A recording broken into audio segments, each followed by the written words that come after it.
इन्फोफैक्स vlogs में आपका स्वागत है। चलिए, एंशंट इंडिया पार्ट 2 में कुछ अनोखे फैक्ट्स को आपके साथ शेयर करते हैं। लास्ट वीडियो में एंशंट इंडिया के मैथमेटिशियंस और एस्ट्रोनॉमर के योगदान की चर्चा करने के बाद अब समय है एंशंट इंडिया के महान साइंटिस्ट के योगदान को याद करने का। आइए देखते हैं। साइंस की बात करें तो सबसे पहले नाम कनाद का आता है। 6th सेंचुरी बीसी में जन्मे कनाद का connection Vaisheshika school of philosophy से था। वैसे तो उनका असली नाम औलक्य था, पर बचपन से कण यानी मिनट पार्टिकल्स में इंटरेस्ट होने के कारण उनका नाम कनाद पड़ गया था। आश्चर्य की बात यह है कि डॉल्टन से करीब 2600 साल पहले उन्होंने एटॉमिक थ्योरी दी थी, जो मॉडर्न एटॉमिक थ्योरी के काफी करीब थी।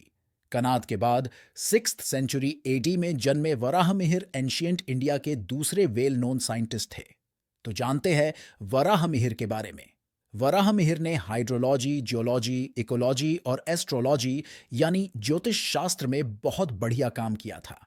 उन्होंने ऐसे 6 जानवरों और 30 पौधों के नाम बताए थे जिससे ग्राउंड वाटर का पता लगाया जा सकता था। इसके अलावा वृहत संहिता नामक किताब में वराहमिहिर ने अर्थक्वेक प्रिडिक्शंस पर एक पूरा चैप्टर लिखा था। उन्होंने पंच सिद्धांतिका नाम की किताब भी लिखी थी, जिसमें 5 एस्ट्रोनॉमिकल सिस्टम्स को डिस्क्राइब किया गया था। एस्ट्रोनॉमी के साथ साथ केमिस्ट्री के फील्ड में भी एंशियंट इंडिया बहुत आगे था, जिनमें सबसे प्रमुख नाम आता है नागार्जुना का। जानते हैं नागार्जुना के बारे में। 10th सेंचुरी एडी में जन्मे नागार्जुन ने केमिस्ट्री और मेटलर्जी में काफी इंप्रेसिव काम किया था। उन्होंने अपना पूरा जीवन किसी भी मेटल को गोल्ड में कन्वर्ट करने के रिसर्च में लगा दिया था, जिसे एल्केमी भी कहा जाता है। उन्होंने इस प्रोसेस में एक गोल्ड प्लेटिंग टेक्नोलॉजी डेवलप कर ली थी, जो आज भी इमिटेशन ज्वेलरी बनाने में यूज किया जाता है। रस रत्नाकरा नाम की किताब में उन्होंने गोल्ड, सिल्वर एंड कॉपर जैसे मेटल्स के एक्सट्रैक्शन मेथड पर बहुत डिटेल में लिखा था। आप गुप्ता एज में बने दिल्ली आयरन पिलर से मेटलर्जी में एंशियंट इंडिया की नॉलेज का पता भी लगा सकते हैं, जिसमें आज तक जंग नहीं लगा है। ये तो थी केमिस्ट्री और मेटलर्जी की बात। एंशियंट इंडिया मेडिकल साइंस में भी काफी आगे था। आइए देखते हैं ancient India's medical science. Medicine और सर्जरी मेडिकल साइंस के 2 प्रमुख डिविजन्स होते हैं। प्राचीन भारत में आयुर्वेदिक मेडिसिन और सर्जरी दोनों तरीके से मरीजों का इलाज किया जाता था। आयुर्वेदिक मेडिसिन में आत्रेय ऋषि और चरक का नाम सबसे पहले लिया जाता है। आत्रेय ऋषि द्वारा लिखी गई किताब आत्रेय संहिता दुनिया की ओल्डेस्ट मेडिकल बुक्स में से एक है। आचार्य चरक भी आयुर्वेद के पायोनियर डॉक्टर थे। वे महाराज कनिष्क के राजवैद्य हुआ करते थे।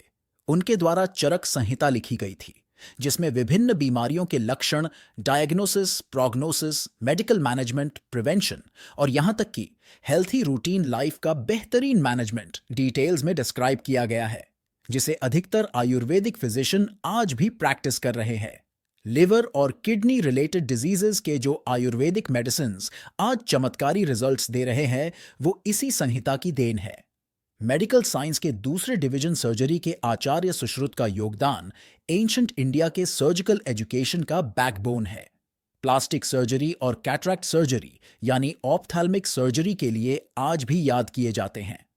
उस समय नाक या कान काट देना कॉमन पनिशमेंट हुआ करता था। ऐसे में सुश्रुत द्वारा की गई सर्जरी से लोगों को नई पहचान मिली थी।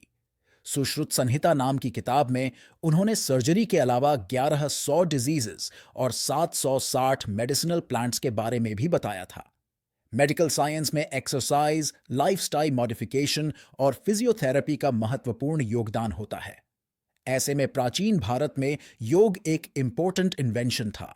पतंजलि योग हीलिंग विदाउट मेडिसिन पर फोकस करता है। पतंजलि के योग सूत्र के अनुसार इसमें फिजिकल एक्सरसाइज यानी आसन, मेडिटेशन और ब्रीदिंग एक्सरसाइज यानी प्राणायाम की कॉम्बिनेशन से फिजिकल, मेंटल, इमोशनल और स्पिरिचुअल बैलेंस अचीव किया जाता है। योग शब्द संस्कृत वर्ड युज से आया है, जिसका मतलब टू यूनाइट होता है। यौगिक स्क्रिप्चर की माने तो योग करने से इंडिविजुअल और यूनिवर्सल कॉन्शियसनेस एक हो जाते हैं, जिससे माइंड और बॉडी, ह्यूमंस और नेचर में परफेक्ट हार्मोनी एस्टैब्लिश्ड होता है। योग के इन बेनिफिट्स के कारण ही 2015 से हर साल 21 जून को इंटरनेशनल योग डे बनाया जाता है। भारत के लिए उसकी रिच इनग्लोरियस पास्ट की ग्लोबल रिकग्निशन इससे बेहतर और क्या हो सकती है। एंशियंट इंडिया साइंटिफिक अचीवमेंट के लिहाज से एक गोल्डन एज था। हिंदुस्तान में डेवलप्ड कई इंपॉर्टेंट कॉन्सेप्ट्स अरब द्वारा यूरोप तक पहुंचाए गए थे, और ब्रिटिशर्स ने भी इंडिया आने के बाद ही लीलावती जैसी बुक्स रीडिस्कवर की थी।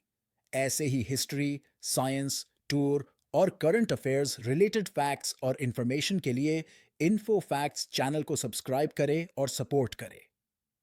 धन्यवाद।